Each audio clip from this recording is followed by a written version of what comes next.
Olá, meu nome é Rodrigo, eu sou psicólogo, psicanalista em formação ou em deformação, como já ouvi por aí, e também acho bem interessante essa ideia. Bom, eu não preparei nenhum roteiro, eu não costumo preparar roteiro, na verdade.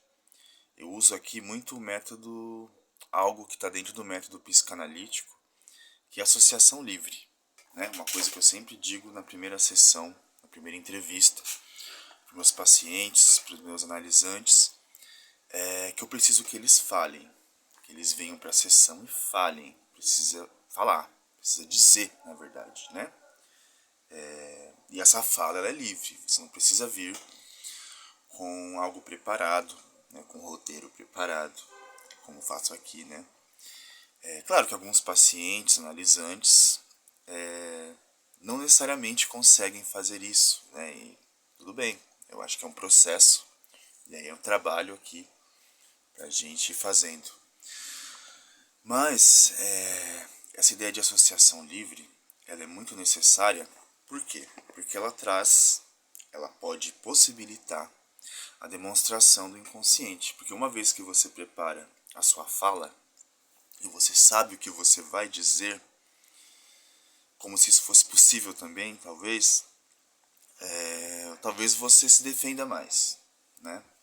Agora, quando você vai dizendo livremente, falando livremente, associando as coisas, eu como analista, como psicoterapeuta, psicólogo, vou escutando, vou prestando atenção nos significantes ali, onde uma coisa se associa a outra, e aí o trabalho vai indo, né?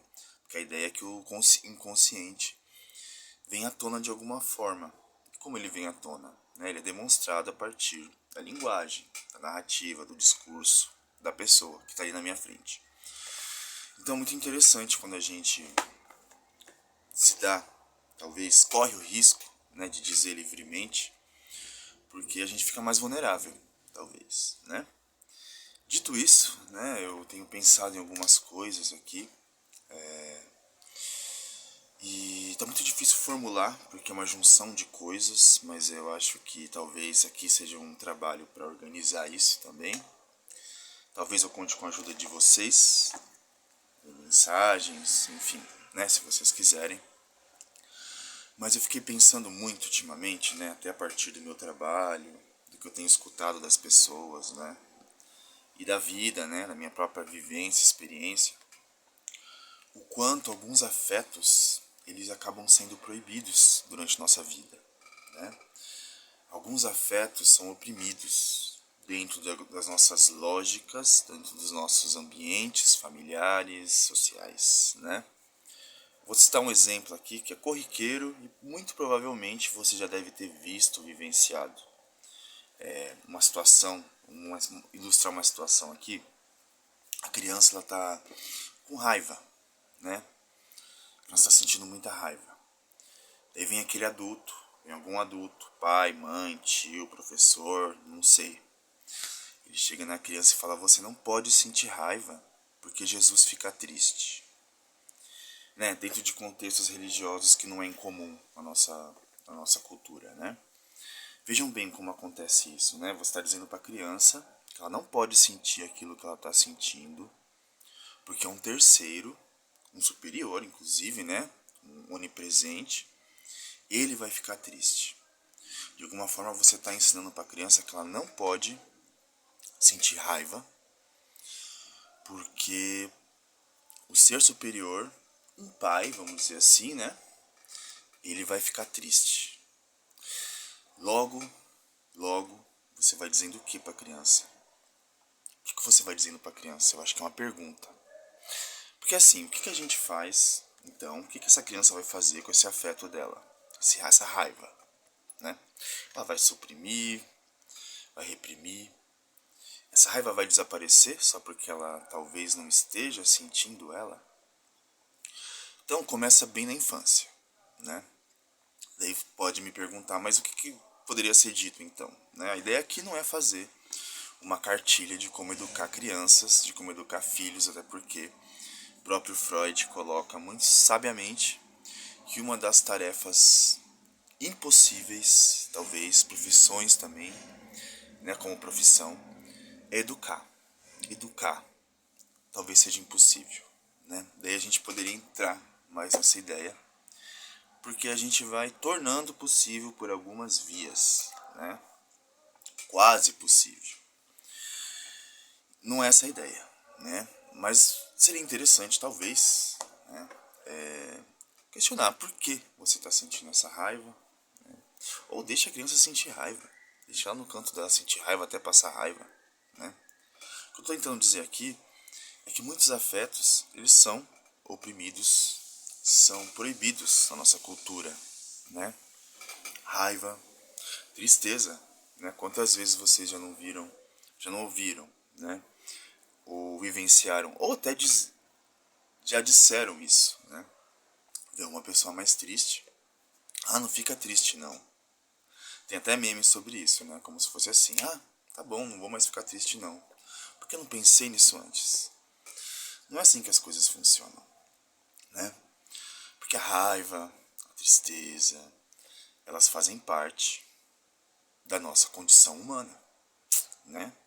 O que é muito visível, né, na nossa cultura hoje é um certo imperativo da felicidade, do bem-estar, né, da autoestima, do amor.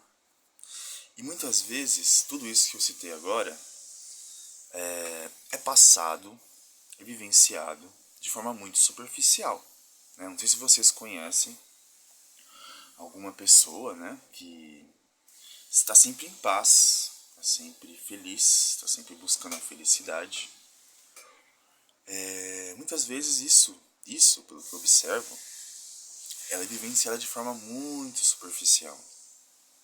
Ela está protegendo, talvez, né, não estou generalizando, talvez, afetos proibidos, afetos suprimidos, afetos negados, né?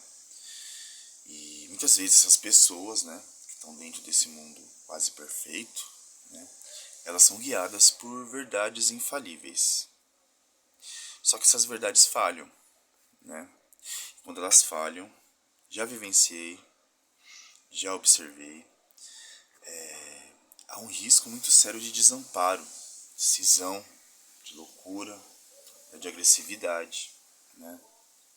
Por isso eu estou dizendo aqui que é importante a gente reconhecer os afetos, mesmo os afetos mais difíceis de tolerar, de suportar, né? Raiva, tristeza, revolta, porque não necessariamente são sentimentos ruins ou sentimentos positivos, negativos, né? Ato falho. Não necessariamente são sentimentos, afetos negativos ou ruins. A gente coloca nessa chave, a gente entra numa ideia muito dual, né? Muito empobrecida. Porque não é assim que funciona o real, né? Tenho observado. E não necessariamente é ruim. Você pode usar isso como potência, mas primeiro você precisa vivenciar isso, né? Eu tenho muito pensado na psicanálise, que é a teoria, a técnica que eu uso no meu trabalho, como uma possibilidade de atravessar esses momentos, atravessar o inferno, se preciso, né? Eu não lembro onde eu ouvi agora, onde eu escutei, onde eu li, mas acho muito interessante essa ideia, que o analista, né, o psicoterapeuta, talvez mais o analista, né, que vai para instâncias mais amplas, mais complexas, talvez. O analista é aquele que se propõe a passear no inferno com o paciente, com o analisante, se preciso, fazer esse passeio no inferno, de alguma forma voltar, não ficar no inferno, não é isso que eu estou dizendo, né? Mas o que eu estou dizendo aqui também é que você negar um afeto, você proibir, oprimir um afeto, não faz com que ele desapareça. Ele pode se deslocar para outros lugares e pode ser um pouco problemático isso às vezes. Pode causar muito sofrimento, mal-estar, o que a psiquiatria chama de transtorno. Enfim, né, tudo isso que eu vou escutando aqui no meu trabalho, nas pessoas e na vida, né?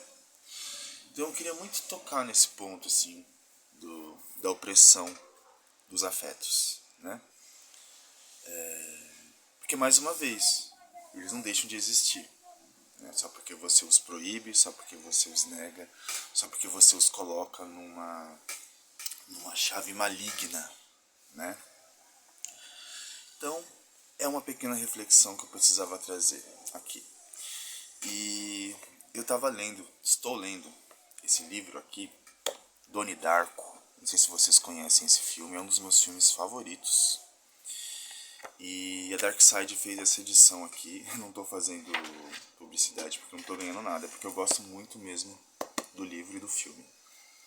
Esse livro aqui, da Darkside, que aliás a Darkside faz umas edições muito, muito bonitas, né? Capa dura, a gente gosta muito. Ilustrações, estiliza muito a obra, dá mais cara ainda a ideia do livro e do filme. E esse livro aqui, ele não só tem uma entrevista com o roteirista do... não sei se o roteirista ou o diretor do filme. Enfim, tem uma entrevista aqui e tem um roteiro. O roteiro de Donnie Darko, né? Tem um trecho aqui que é uma fala do pai do Ed. Do Ed não, do Donnie Darko, né? E o pai, ele percebe que o Donnie não está muito feliz, né? Eu vou ler o diálogo aqui, né? Em vez de ficar explicando. Donnie e Ed estão no quintal juntando folhas num enorme saco de pano. Daí Donnie diz: sei que todo mundo pensa que eu sou maluco. Tenho recebido muitos olhares estranhos das pessoas ultimamente. Eles juntam folhas em silêncio por um momento. Ed furioso. Ed é o pai do Donnie. Quem tem olhado estranho para você? E o Donnie diz: muita gente, professores, alunos mais novos. É como se tivessem medo de mim por algum motivo. Mas tudo bem, porque eu sei que eu mereço. Ed para de catar as folhas. Daí o Ed diz: você é meu único filho. Donnie: eu sei, pai. Daí vem o Ed: sei que não sou muito bom para conversar, mas seja lá o que for que aconteça em sua vida, quaisquer obstáculos que você enfrentar, você deve falar e fazer aquilo que manda seu coração. Seja honesto e diga a verdade, mesmo que olhem estranho para você. E eles vão te dizer que você está errado, vão te chamar de tolo. Mas o que você precisa entender, filho, é que a maioria dessas pessoas é cheia de merda. Elas são parte dessa grande conspiração de babaquice. E tem medo de pessoas como você, porque você é mais esperto do que todas elas. Eu gosto muito dessa frase aqui, dessa fala do pai do Donnie Darko, porque é mais ou menos o que eu disse aqui, de alguma forma, né? De alguma forma muito interessante, ele diz pro filho não negar os afetos dele, seguir o coração, né, como dizem. É claro, não é uma regrinha geral, não tô querendo fazer isso, cagar regra, é uma coisa que eu não gosto. Mas é uma observação de algo que acontece na nossa cultura e de que é muito prejudicial para nós. Essa negação dos afetos. O ano passado eu fiz uma série sobre a meritocracia, fabricando cidadãos felizes, aquele livro. Esse imperativo da felicidade, da positividade, de tudo que é bom, de tudo que é luz, de tudo que é amor. Só isso, viver só nisso, só nessa chave. Tenho observado, e como profissional também posso dar aqui meu parecer, é superficial, é falso. Então é preciso reconhecer o que há de feio em nós, talvez, e questionar por que a gente chama de feio. É feio? Fica aí a questão.